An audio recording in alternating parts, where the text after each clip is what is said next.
What we are here today to do is to share ideas as to how we minimise the negative impact and the potential harm that overexposure to sports betting advertising could have on our children, and help set them up to make more informed decisions as they grow later in life. This is an important issue for all of us, and it's worth the fight. We actually eliminated gambling advertisements at the stadium, so those many ads that you see at other stadiums around Australia have actually now gone from ours.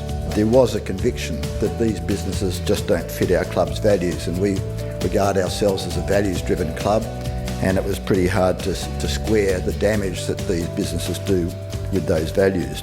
Our strategy is twofold as well. One is to exit from the gaming industry. We have two venues, one in Footscray and one in Dramana, but to also look at in-stadium advertising. We play in 2 home games at Mars Stadium in Ballarat, and we took the similar step to Geelong this year of moving away from any form of gambling advertising at that venue, which has been terrific.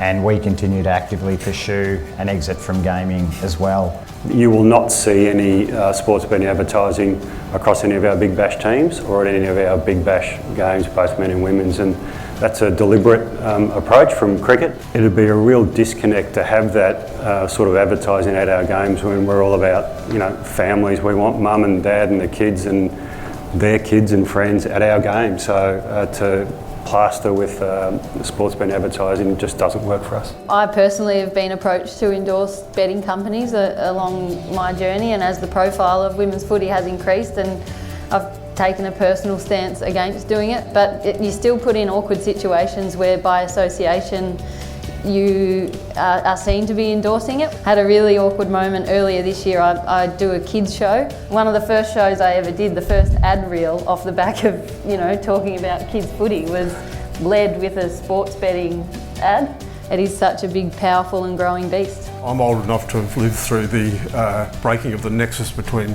smoking advertising and sport a long time ago, and the same arguments were used then that they were, B&H particularly in Australia, were tipping so much money into cricket that the game wouldn't survive without it. Well, it did, and it thrived. I've got a 7-year-old and a 4-year-old, and it's really fascinating watching them when there's live sport, and as soon as a betting ad comes on, their attention's on the TV. That's challenging when you're sitting there watching as a parent, watching live sport. You can't escape that, really. We want children playing sport to enjoy the game, to love the game, and to be healthy and participate and be included. To all our partners who've been here today, to all the members of this audience, thanks very much.